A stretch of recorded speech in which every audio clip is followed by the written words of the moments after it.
esta cosa. El ejercicio 4 fue el que tuvimos de este lado, ¿no? Fue por acá en el que tenemos un submarino en el cual se nos daba la densidad del agua salada en el que estaba sumergido el submarino y la presión hidrostática que estaba soportando el submarino. Entonces, a partir de la ecuación para determinar la presión hidrostática, yo puedo determinar la altura o pues sí, la altura de la columna de agua que está sobre la cabeza del submarino amarillo. De ahí ya damos fue un despeje para la altura, dejamos esta parte por acá, despejamos y queda para la altura de 499.69 metros. Igual lo voy a poner aquí 3 segundos por si le quieren tomar captura, si hay algún despistado que no lo haya tomado. Ahí está.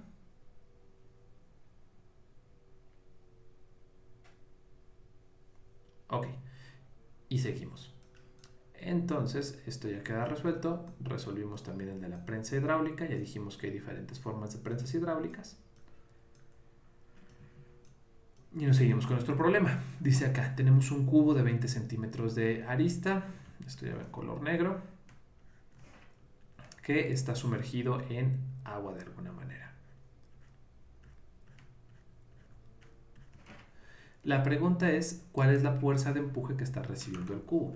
Eso vamos a ver que está relacionado con las cosas que hemos visto durante la clase anterior, en este sentido, en el que tenemos, bueno, diferentes ecuaciones. Tengo la presión de un manómetro, pero no estoy midiendo presiones. El principio de Pascal, pero realmente no estoy en una prensa hidráulica, no hay una comparación de áreas, pues no me sirve tanto. Entonces, básicamente lo único que puedo utilizar es el principio de Arquímedes. Perdón. En el que nos dice que la fuerza de empuje va a ser igual a el peso del fluido desplazado. Vámonos de este lado. Entonces, la pregunta es, les pregunto yo a ustedes en esta ocasión, ¿cuál es el fluido que fue desplazado por ese cubo? ¿Cuál profesor? O sea, si es agua, por ejemplo. Ajá, si es agua, tú tendrás digamos que me refería más a una medida cuantitativa. Y en este caso Ah, 1000 kilogramos. no va a ser lo mismo que tú tengas por acá un vasito y que tengas de este lado tu agua y que sumerjas una pelotita de este tamaño, una canica de este tamaño, a que sumerjas un cubo. Entonces, ¿cuál es el fluido que es desplazado? Bueno, el fluido que es desplazado es el volumen de líquido que ahora está ocupando el cuerpo que metiste adentro del agua.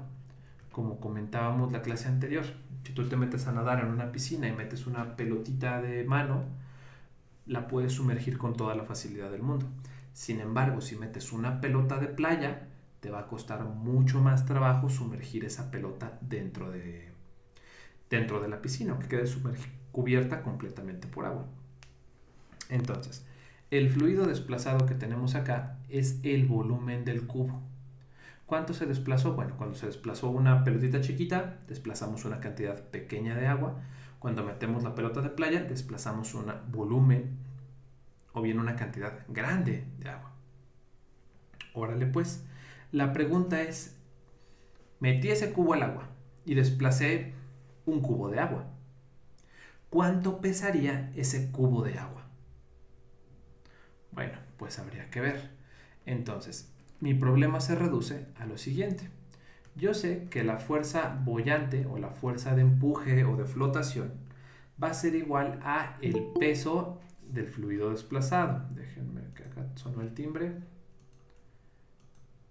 Ahí va. De este lado. Va a ser igual al peso del fluido desplazado. Del fluido desplazado.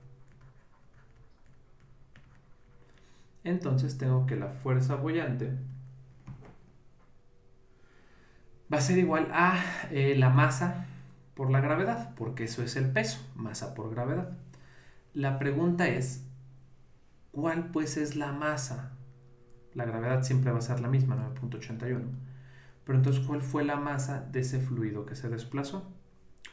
Ok, nos están dando un dato importante, que si bien no es numérico, representa un dato numérico, que es este de acá, se está sumergiendo en agua.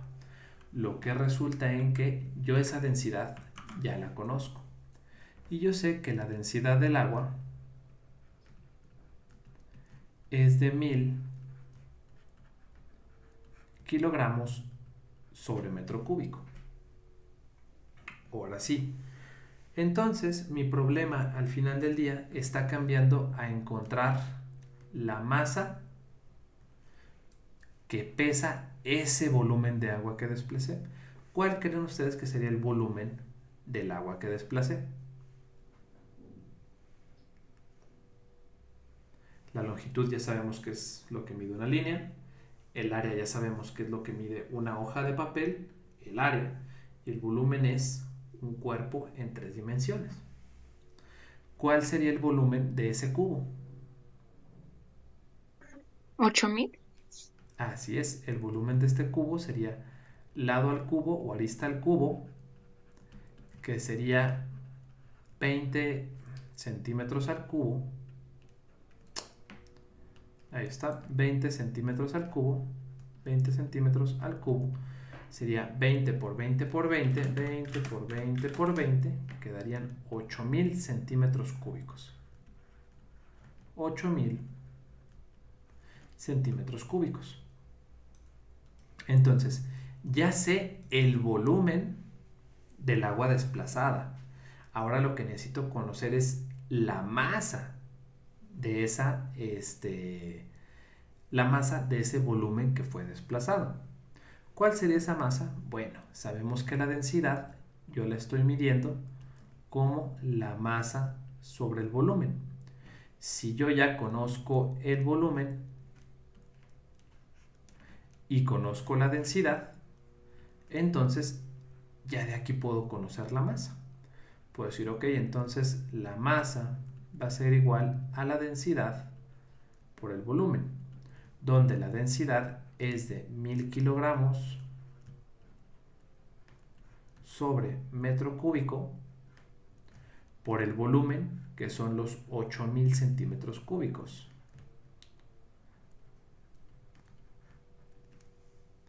400, 8000, sí. Ahora, el problema es que la densidad yo la tengo en metros cúbicos y aquí me la están dando en centímetros cúbicos. ¿Qué tengo que hacer?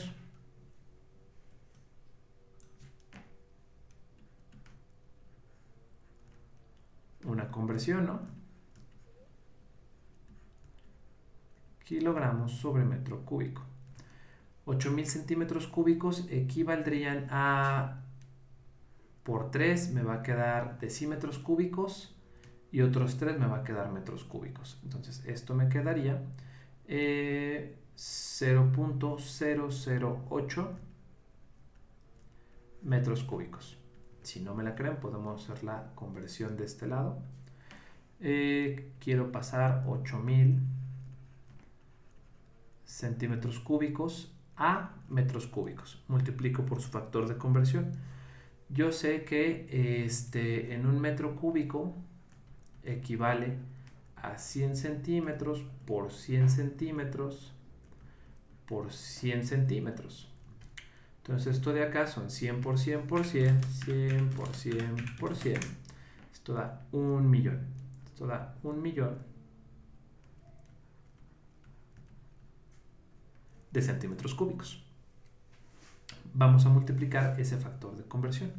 Yo quiero que esto me quede en metros cúbicos, entonces me queda que un metro cúbico entre 1.000.000, 2, 3, 4, 5, 6 de centímetros cúbicos, se van centímetros cúbicos con centímetros cúbicos. Ahí está. Y entonces esto me quedaría 8000 entre 1.000.000. 8000 entre 1, 1, 2, 3, 4, 5, 6. Y esto da .008. Se escuchó ahí un audio, pero se escuchó muy cortado. No sé si es algo de la clase o se les quedó el micrófono abierto. Déjenme checo por acá el chat. No tenemos mensajes en el chat. Ok. Y entonces ya vemos que esto me queda 0.008 metros cúbicos. De tal forma que entonces yo ya puedo determinar esto de acá. 0.008 metros cúbicos por 1000 kilogramos sobre metro cúbico. Se cancelan metro cúbico con metro cúbico y me quedan 8 kilogramos. ¿Qué quiere decir esto? Ok, que cuando yo meto un cubo de 20 por 20 por 20 dentro de una piscina o dentro de un recipiente con agua, estoy desplazando un volumen de 8000 centímetros cúbicos o bien 0.008 metros cúbicos. Si yo llenara, o digamos que este bloque estuviera hueco y lo llenara con agua, ese bloque pesaría 8 kilos. Y esos 8 kilos va a ser la masa del fluido desplazado que va a provocar la fuerza de empuje. Entonces de acá tendríamos, ya sé cuál es la masa del fluido que desplacé, que son 8 kilogramos, y eso lo multiplico por mi gravedad, que son metros sobre segundo cuadrado, 9.81. Anda muy rara mi tableta hoy. 9.81 metros sobre segundo cuadrado. Esto quedaría 8 por 9.81. 8 por 9.81 da 78.48 newtons de fuerza de empuje. ¿Alguna duda hasta acá? ¿Por qué un fluido No, desplazado profesor. utiliza la gravedad? ¿Por qué un fluido desplazado utiliza la gravedad? Porque todo, absolutamente todo en la Tierra tiene un peso, tiene una gravedad, está sujeto a la atracción gravitacional de la Tierra. Y eso lo entendí, pero como eso está metros sobre segundos al cuadrado, Metros sobre segundo al cuadrado. 9.81 metros sobre segundo al cuadrado, ¿no es Oh, eso? ¿por qué es el peso? Acuérdate que del principio de Arquímedes descubrió que la fuerza de flotación iba a ser proporcional al peso del fluido desplazado. ¿Por qué lo digo esto? Porque no va a ser lo mismo que tú sumerjas la pelota de playa en una alberca que tiene agua, digamos, normal, a que sumerjas esa pelota de playa en el Mar Muerto. El Mar Muerto es un mar de Italia, me parece, que es famoso por tener altos niveles de salinidad. Entonces, en el Mar Muerto inclusive te puedes parar y puedes caminar sobre el agua. ¿Por qué? Porque el peso del fluido desplazado es más que tu peso y entonces desplazas un poquito de líquido y con eso ya es más que suficiente para que la fuerza boyante te empuje hacia arriba y no te hundas. Ahí el punto. Depende de qué fluido estés desplazando, vas a sentir una mayor fuerza de flotación.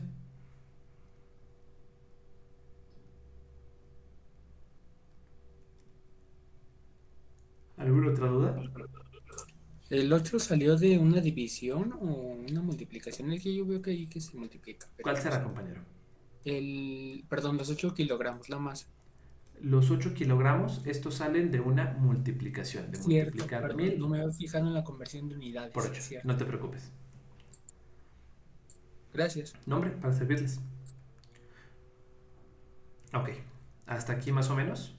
Profe, entonces siempre tiene que ser se tienen que convertir los centímetros a metros. No siempre, depende. Ajá. En este caso me convenía porque la densidad me la dieron en kilogramos sobre metro cúbico. Si la densidad me lo hubieran dado en gramos sobre centímetro cúbico y yo el volumen también lo tenía en centímetros cúbicos, no había necesidad de convertir. Nada más Ok, hay que ya, tener cuidado de que las unidades concuerden para que al final nos den las unidades correctas. ¿Por qué? Porque, por ejemplo, aquí me hubiera quedado, si yo hubiera hecho la multiplicación hacia la brava, me hubiera quedado 1000 por 8000, me hubiera quedado 8 millones. 8, 1, 2, 3, 4, 5, 6 de kilogramo punto centímetro cúbico sobre metro cúbico. Y en principio yo estaba buscando masa. Yo necesito que me queden kilogramos. Y aquí me quedan kilogramos centímetro cúbico sobre metro cúbico. Entonces, de ahí se puede ver luego que este resultado está mal, porque las unidades de este lado del resultado no corresponden con las unidades de lo que estoy buscando. Ok, ya. Ujú. Órale pues. Y entonces con esto terminamos el último ejercicio de este tema. Y tenemos que pasar al tercer tema. El tercer tema, vamos a Profe, empezar. subió la clase de ayer y ha subido las clases a YouTube. No, la clase de ayer no la he subido, la de hoy evidentemente tampoco. En cuanto pueda me doy una chancita y la subo. Nos dice cuando la suba, profe, por favor. Suscríbete al canal y ya ahí te avisa cuando subo video. Ok. Y entonces, de acá ya estuvimos hablando todo esto parte de hidrostática, estuvimos hablando de todas estas cosas y ahora vamos a hablar un poquito. Interesante, ok. Déjenme, acá está, borramos esto, ya está. Y entonces venimos de este lado ahora y esto ya al fin terminamos. Nos pasamos de este lado y empezamos con el tema número 3. Que vamos a empezar a hablar de calor y termodinámica. Y el calor y la termodinámica son temas sumamente intrigantes, son temas muy bonitos porque son temas que han evolucionado mucho la forma de pensar del ser humano desde que se comenzaron a estudiar hasta que llegamos a nuestros tiempos, a nuestras fechas, en los que cada vez tenemos una comprensión más profunda del tema. Y es bonito porque entre más nos acercamos al tema o entre mejor lo comprendemos, nos damos cuenta de lo incomprensible que es el tema. Entonces es muy curioso, pero es muy bonito. En algún momento, regularmente en todos los cursos, siempre termino por hablar del teorema de Kurt-Gödel. Kurt-Gödel era un matemático contemporáneo de Albert Einstein con quienes tenían una especie de relación del tipo amigos y rivales. En fin, Gödel tiene un teorema que demuestra que la matemática no es completa. No significa que está mal, y de hecho, dentro de todas las ciencias, entre física, biología, geología, etcétera, las matemáticas son las que más se acercan a una verdad absoluta o una verdad que sirva para todos. Y aún así están incompletas. Hay problemas que no se pueden resolver. El teorema de Gödel, muy vulgarmente, se enuncia de la siguiente manera. Se dice, demuestra que este teorema no es demostrable. Si demuestras el teorema, pues entonces ya no se cumple la condición, porque demostraste un teorema que en principio no debería ser demostrable. Entonces llegas a una incoherencia. Y por otro lado, si no demostraste el teorema, pues nunca fue un teorema. Y entonces es curioso porque, insisto, es un problema de concurrencia lógica en la que mientras que tengamos cosas que no pueden ser y no ser a la vez, no podemos resolver ciertos problemas. Y estos problemas surgen en la termodinámica. Pero bueno, vamos a empezar hablando del calor y la termodinámica y vamos a empezar hablando acerca de cómo es que afecta a nuestro mundo. Vamos a empezar hablando de los conceptos de calor y de temperatura. Vamos a empezar hablando de las articulaciones de expansión. Las articulaciones de expansión son unos huecos que se dejan a propósito en las vías de tren y sobre todo en los puentes. Si ustedes han caminado algún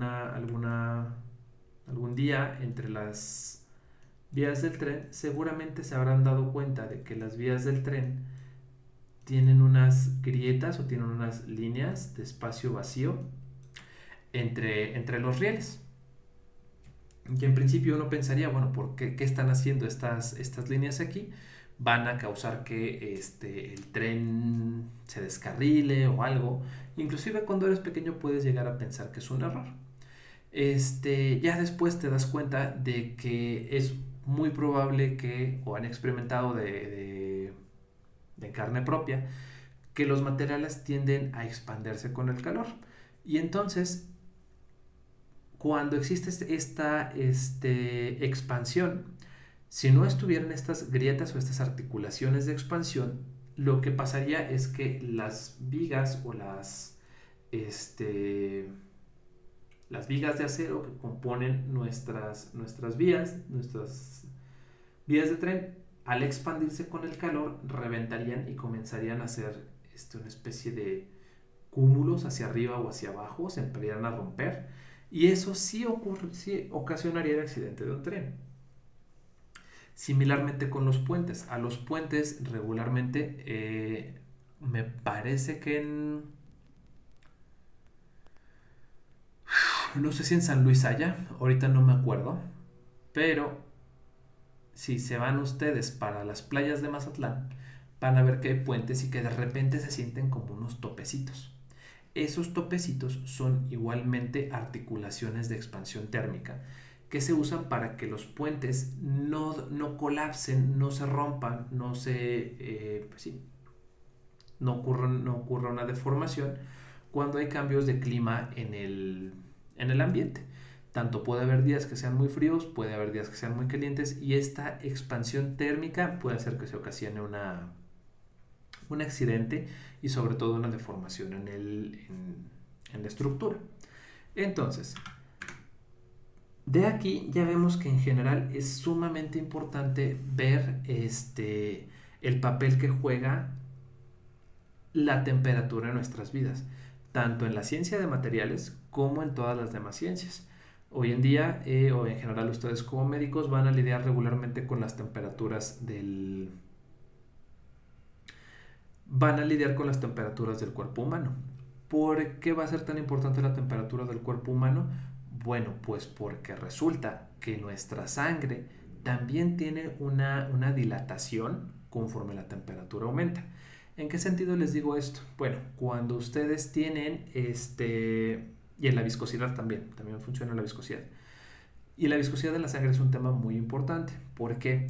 Porque si tú tienes una sangre muy espesa, sangre como de atole, como decimos aquí en México, una sangre de, no sé cómo digan en Venezuela, de champurrado o de alguna bebida espesa que tengan por allá, entonces cuando tienes la sangre muy espesa, puede ocasionar que se te generen coágulos adentro de tus arterias o de tus venas. Y estos coágulos... De aceite. Ándale, de aceite. Aceite de motor viejo. Ándale, sí, aceite así, muy, muy, Pero, muy denso, muy profe, asqueroso. disculpa que te interrumpa. ¿Le puedes poner el anterior para tomar una captura? Sí, Rápido. claro. Listo. Ok. Entonces tenemos que la viscosidad de la sangre es muy importante. Si tienes sangre muy espesa, sangre de aceite de motor viejo, pues entonces vas a tener que se te pueden crear coágulos adentro de la sangre, dentro de las venas, y eso puede ocluir las arterias más pequeñas, las arterias que conectan al corazón. Y eso es lo que ustedes van a conocer, me parece, corríjanme si estoy mal, pero es lo que según yo es una embolia. También en el cerebro, cuando en las venas delgaditas del cerebro se te llenan de coágulos de sangre, la sangre no irriga bien al cerebro y pues te petateas, te mueres. Y también puede pasar con las venas del corazón o venas de otros aparatos, de otros sistemas. En el corazón me parece que hay un sistema de resortitos que te lo ponen adentro de las venas para que abran la vena y pueda circular mejor la sangre. No recuerdo ahorita el nombre de la piececita esta, pero es una operación que a nivel físico tiene una implicación maravillosa. Es una maravilla hasta donde ha llegado la ciencia. Y si tienes una sangre demasiado diluida, vas a tener a que a lo mejor tu sangre no alcanza a llevar o no tiene la cantidad necesaria de nutrientes para nutrir tu cuerpo y puedes sufrir de anemia o puedes sufrir de diferentes cosas. Entonces, tanto la temperatura como la viscosidad van a ser importantes para ustedes como médicos. Por lo tanto, necesitan tener una buena intuición de este tema. No tanto los cálculos, porque no van a tratar tanto con gases ideales o cosas así. Ustedes van a tratar más con fluidos biológicos. Entonces, vemos pues que estas expansiones de la materia que dependen de la temperatura son importantes a todos los niveles. Y ahora, si eso es cierto, entonces eso nos lleva a pensar en cómo describir estos sistemas y en cómo describir todo lo que está pasando. Y la ciencia que se encarga de estudiar cómo se comporta el calor y la temperatura y cómo afecta a nuestro entorno se llama termodinámica.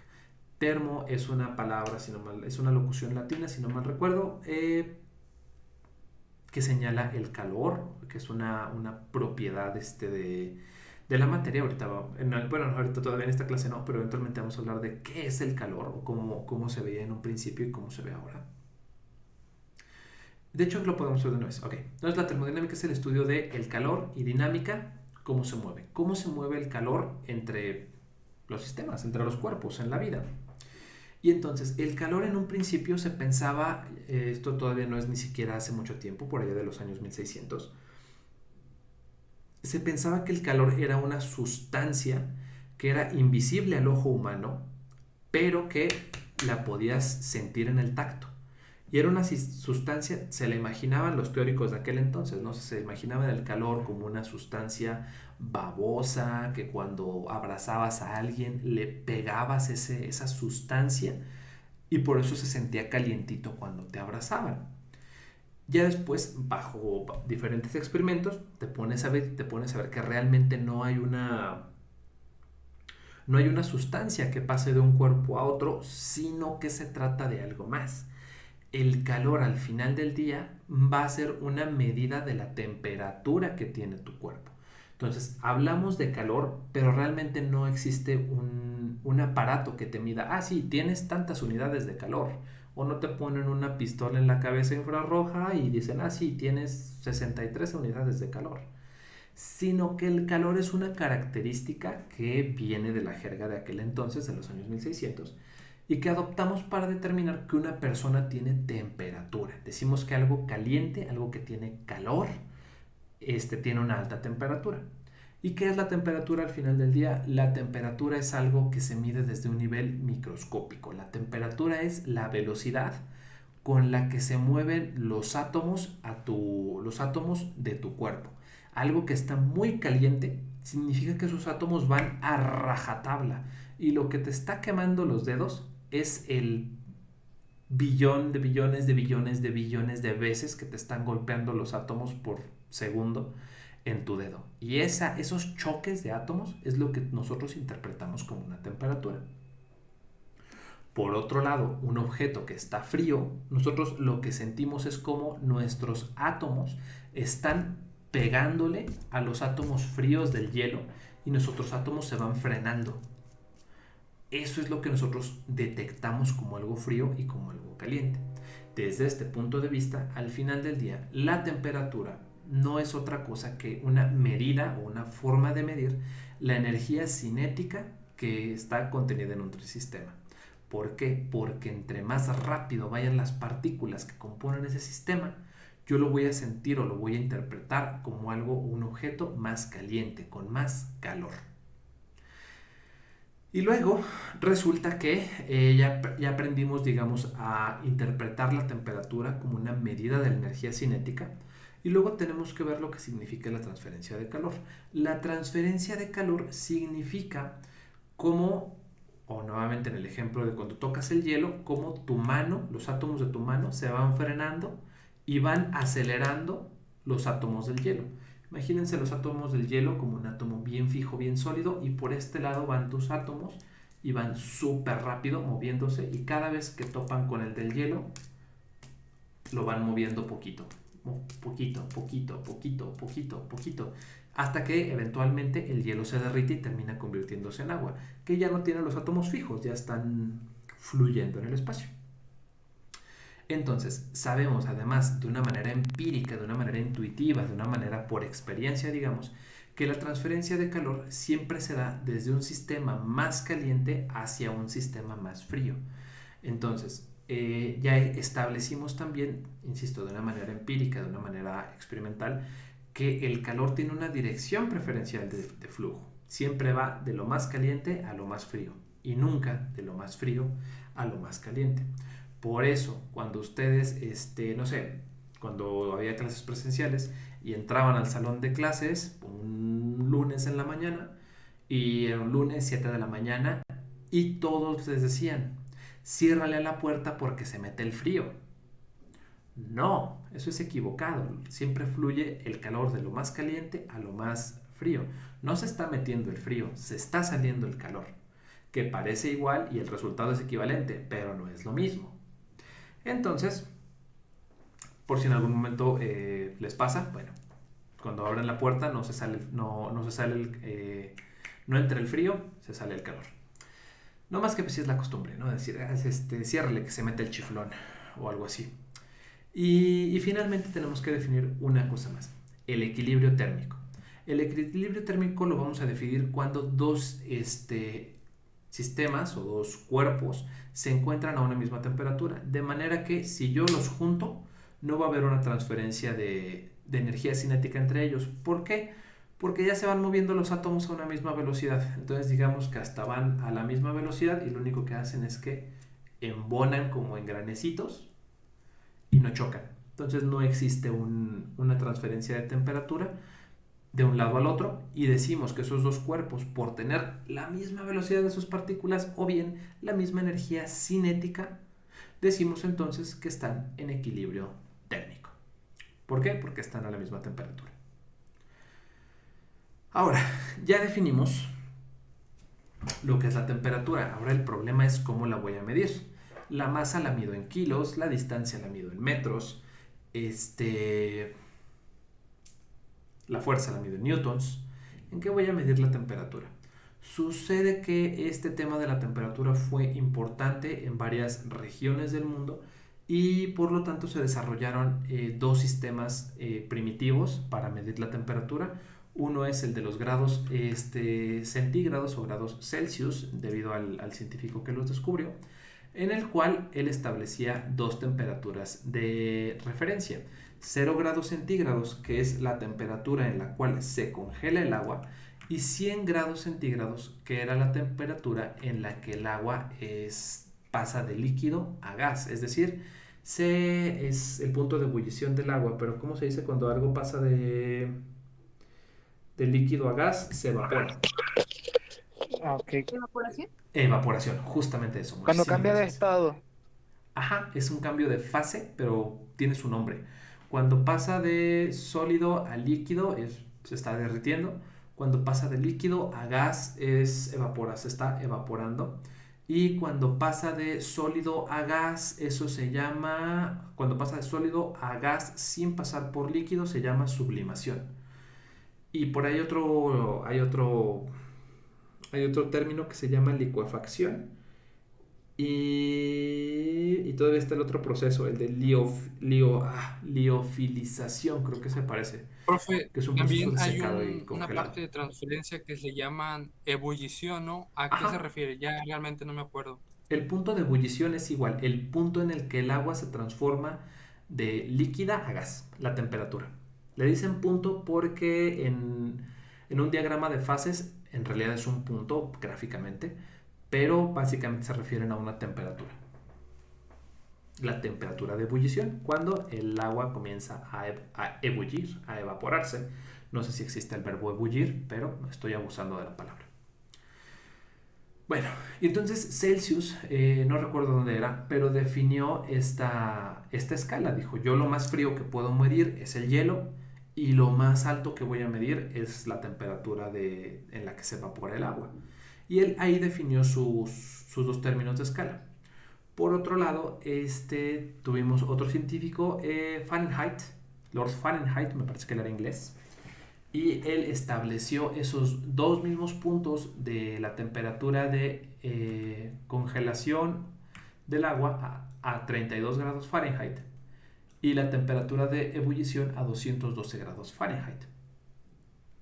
Y finalmente, ya en épocas modernas, llegó Lord Kelvin. Y Lord Kelvin entendió que realmente la temperatura no se trataba de una escala como entre 0 y 100, ¿no? Que la temperatura iba mucho más allá de la temperatura a la que se congelaba o hervía un determinado material, sino que era una medida de la energía cinética y que la mínima temperatura que podía existir era cuando no había energía cinética en absoluto, es decir, cuando los átomos están perfectamente estáticos, No vibran, no rotan, no giran, no brincan, no corren, no empujan, no nada. Están ahí completamente estáticos, completamente congelados. Y a esa temperatura en la que no hay nada de movimiento en absoluto, le llamó el cero Cero absoluto, absoluto. o bien los 0 grados Kelvin. Y a partir de ahí estableció su escala. Dijo, de ahí para arriba ya van a ser diferentes grados. Y concordó o dio la casualidad de que en su escala también entre la temperatura de congelación del agua o de solidificación y la temperatura de evaporación del agua también había 100 unidades. Y así establecieron las 3 escalas de temperatura que conocemos hoy en día. Ya en la siguiente clase vamos a trabajar un poquito de ejemplos en cómo transformar entre temperaturas. Y a partir de ahí vamos a ver que ya que tenemos la medición de la temperatura, podemos hablar de los cambios en la materia. Pero eso será para la próxima clase. Por ahí 8 o 9, esperen su examen. Igual si me tardo un poquito no se molesten ni se preocupen, estoy bien. Van a tener todo el día de mañana para practicar y resolver su examen y en principio la noche de hoy. Pero por hoy